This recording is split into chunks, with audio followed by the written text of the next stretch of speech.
নবদাম্পত্যের আনন্দের দিনেও স্বস্তি নেই। নির্বাচন কমিশনের নির্দেশে এশার শুনানিতে হাজির হতে হলো বরকে। বিয়ের সাজে প্রশাসনিক প্রক্রিয়ায় অংশগ্রহণ, মুখে স্পষ্ট অস্বস্তি, অনিশ্চয়তার ছাপ রঘুনাথগঞ্জ বিধানসভার বিধায়ক আখরুজ্জামান মহাশয়ের এলাকায়।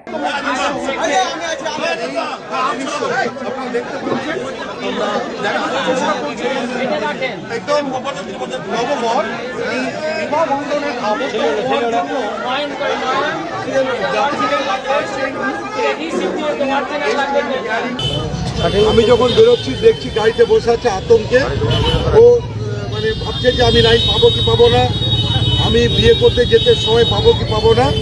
সেই সময় তাকে আমি সঙ্গে নিয়ে গিয়ে লাইনে যারা ছিল তাদেরকে অনুরোধ করি যে সে বিয়ে করতে যাচ্ছে, মানে নতুন বন্ধনে আবদ্ধ হতে যাচ্ছে। সে যদি লাইনে দাঁড়ায় তাহলে তার বিয়ে করার সুযোগটা বা সময়টা পাবে না।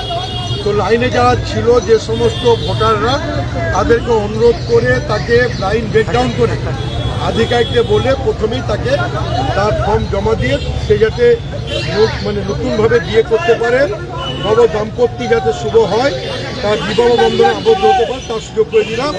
হ্যাঁ, তার মানে দাম্পত্য জীবন সুখী হোক এই কামনা করবো। বিয়ে করতে গিয়েও কি কোথাও বাধার মুখোমুখি হতে হচ্ছে?